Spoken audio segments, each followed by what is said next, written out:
Hi Gemini, here is a general look at your solar chart for March 2016. It's a lively month. There's going to be two eclipses.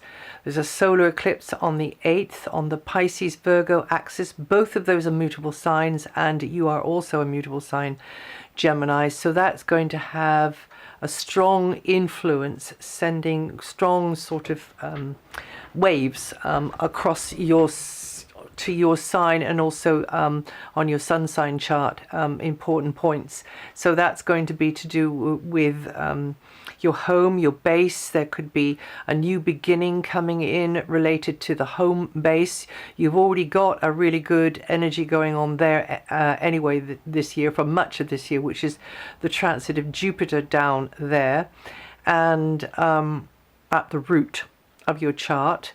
So, and then that's where Virgo is, and then Pisces at the top of your chart, directly opposite, is your role and your place in the world and your image, and just in general how others are seeing you or not for what you can offer, what your worth is.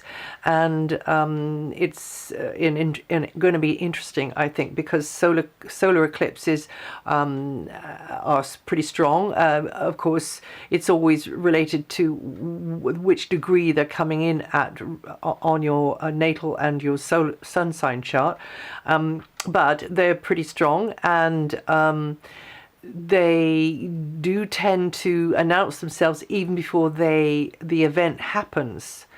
So sometimes we can start feeling this almost it's like an anticipation of the energy, and even little things going off even before the eclipse happens in those areas, to do with your home base, to do with property, to do with place on the map, geographically, maybe travel coming in for some of you.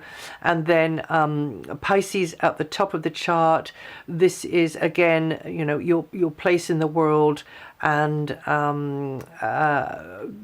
maybe you're being of service more, or being aware of that side that you are serving others with whatever it is that you are doing in this world, for your work or in just your general existence, in your general sort of if it's not career orientated for you, in your daily life. So this can be a powerful wave of expansive change, because this eclipse is going to trigger Jupiter. It's going to trigger also Chiron, Saturn, and of course Neptune is there in the background as well. So there can be new beginnings for you, which will tend to announce themselves before they happen, and then afterwards this can be unpacking and unfolding over the subsequent 6 to 12 months, or even beyond 12 months, emphasizing those two areas in your sun sign chart. And of course, some of you, if you like to know a bit more on this, you can find out where they go off in your natal chart as well, by finding out, you know, what your natal chart looks like from a free online resource. Now, there is a lunar eclipse on the 23rd.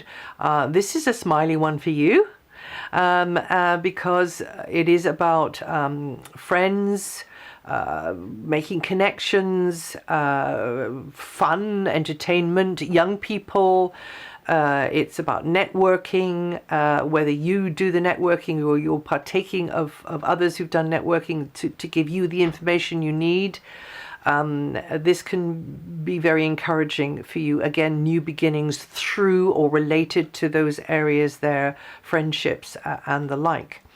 Other news for in the general sort of aspects that are going on in March, we've got the Sun going over Saturn's degree between the 5th and the 7th, so that can mean that a little bit more on your shoulders there, a little bit kind of more push needed to push through things, and maybe cramping your style a bit, but you just figuring out how you can make the best of this situation there.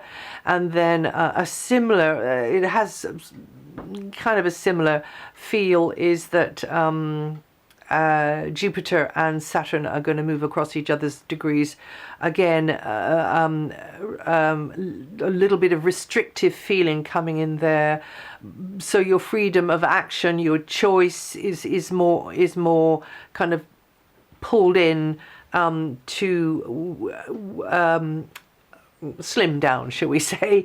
Great aspect if you want to go on a diet, mind you, because this is a general kind of contracting energy here. But if to work with this one, you are voluntarily setting the limits yourself, and then you're finding how best to work within those limits, within the parameters of the situation or the current conditions. Okay, otherwise you're just going to be banging your head against a brick wall. Maybe some of you would. I mean, the energies are actually haven't got an opinion about how they're going to work. They're just vibrational weather, you know. But it's us and how we convert and how we interpret the energies. And then Mercury, which is an important planet for you, on the 10th and the 11th goes across Neptune. Could be some confusion there.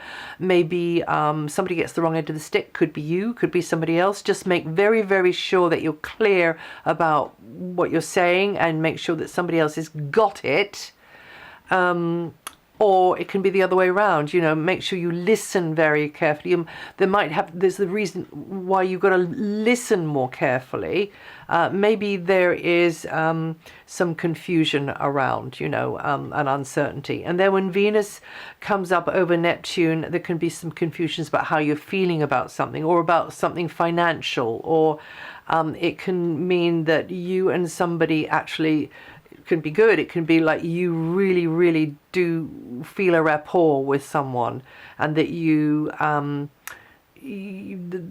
see them or a place or an activity as wonderful and beautiful. You know, you kind of discover India for the first time or something, or for maybe the 100th time, and it's still incredibly beautiful. Or there's more music around, or there's more art around, or there's just kind of, you know, something in the air which is kind of a little bit magical. So it can also be working like that, but there is always this feeling of not quite having the clarity, and you're either sort of delighted and captivated and maybe a bit mesmerized, but you don't know why, and hey, who wants to analyze it? Or it's about more practical things, it's about working type things, and then you do need, or money type things, and then you do need the clarity or equipment or whatever. But either way, with both aspects, you can tend to express yourself more subtly. You can pick up on things more with your intuition, and you can work more creatively and maybe feel inspired by something. Now, Saturn is still pretty close to Uranus in the first part of the month. I mentioned that last month. This is the dream come true one. You know, you've been waiting at the lights for a dream to start to realize itself, to start to kind of, you've been asking, you've been praying, maybe you've been working with the law of attraction. And then this is the Uranian energy saying, okay, you know, next up it's your turn. And then the light goes green and you find yourself right behind a traffic jam. And it's not a jam. No, it's not a jam because the traffic is crawling along slowly. So, and it keeps on going. It keeps moving, but it's very slow. It's very slow.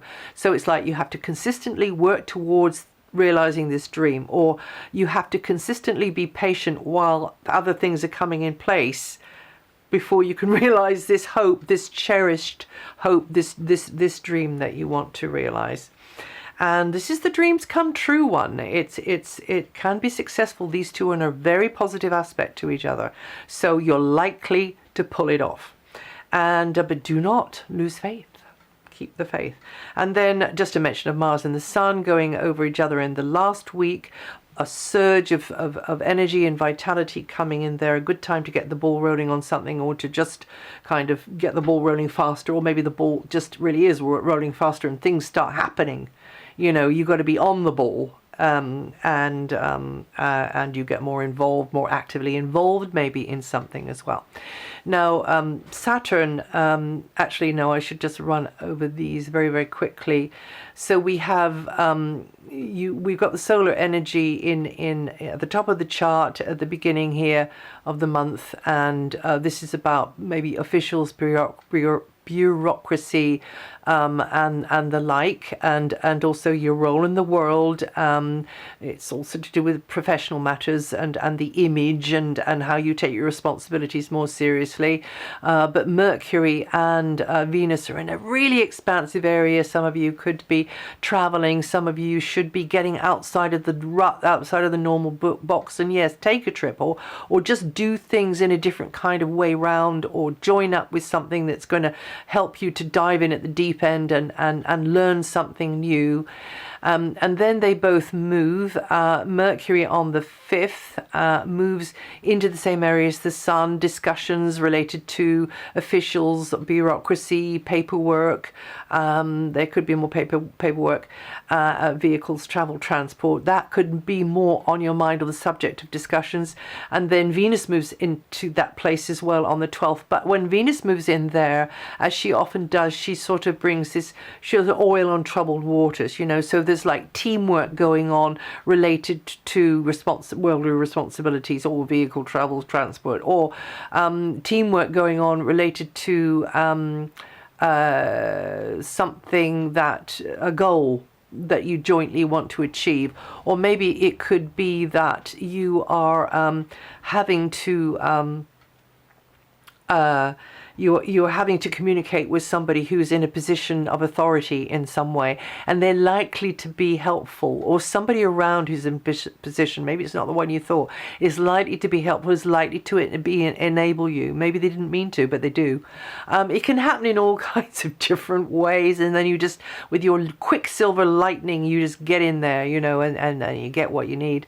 And yeah, it can be a little bit like that. So that's but that energy brings in this breath of fresh air and turning over the new leaf. The Sun moves out of there and moves into a very progressive sort of phase as well. So all of it has this kind of forward moving motion to it, and it's sort of more aware of what the world is thinking or might think about you, or something that you're related to as well, until well, yeah, for a lot of the month, but also then there's this feeling of expansion as well.